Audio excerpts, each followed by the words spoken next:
নববর্ষ 1433-এর প্রস্তুতি হিসাবে আমরা এবছরে বিগত 30 তারিখে হচ্ছে আমাদের উদ্বোধন হয়েছে।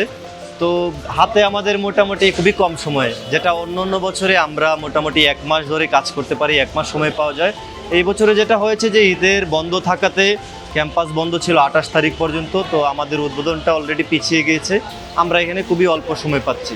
তো আমরা এই অল্প সময়ের মধ্যে চেষ্টা করব যে আমরা টোটাল বিষয়টা গুছিয়ে এনে দেশকে এবং দেশের মানুষকে সুন্দর একটি শোভাযাত্রা উপহার দিতে।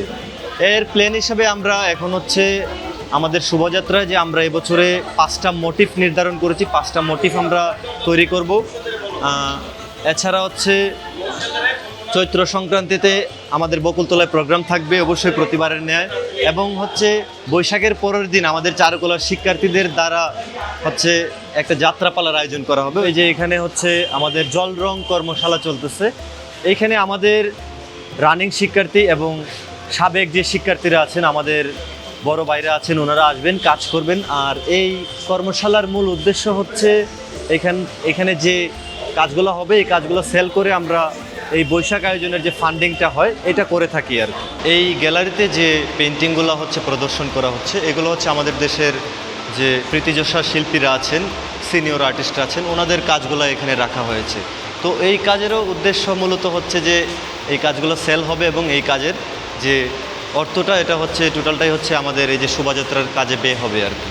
তো যদি কোনো শিল্পপ্রেমী যে মানুষজন আছেন তাদের প্রতি আহ্বান যে তারা এখানে এসে ঘুরে দেখতে পারেন, যে এই কাজগুলো হচ্ছে যদি পছন্দ হয় ওনারা চাইলে নিতে পারবেন আর কি।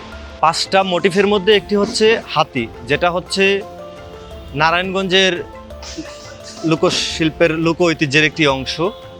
তারপরে থাকবে একটি ঘোড়া, একটি পায়রা, এরপরে একটি মোরগটার চিন্তাটা এইভাবে করা হয়েছে যে নতুন ভোরের আলো, মোরগ ডাকতেছে, এরকম কিছু একটা প্রদর্শন করার চেষ্টা করা হবে। পাশাপাশি আমাদের যে বিগত সময়ে যে আমাদের সংস্কৃতি অঙ্গন, স্পেশালি যে আমাদের যে বাউলদের উপর যে নির্যাতন অত্যাচার বা যাই হয়েছে দেশে, এইটার প্রতিবাদ স্বরূপ আমরা এবার একটা দোতারাও তৈরি করতেছি। মঙ্গল শোভাযাত্রা নিয়ে আমাদের প্রতি বছরই যে প্রত্যাশা থাকে আর কি জাতির কাছে, সবার সহযোগিতা আমরা সবসময় কামনা করি। আমরা এবারও চাই সবাই যেন আমাদের সর্বাত্মক সহযোগিতা করে। বিগত বছরই বেশ কিছু ঝামেলার মধ্যে দিয়ে আমাদের এই মঙ্গল শোভাযাত্রা অনুষ্ঠিত হয়েছে। তো আমরা চাইবো যে এই বছরে যাতে কোনো ধরনের ঝামেলা আমাদের ফেস না করতে হয়, আমরা সুষ্ঠু এবং সুন্দরভাবে একটি শোভাযাত্রা আয়োজন করতে পারি।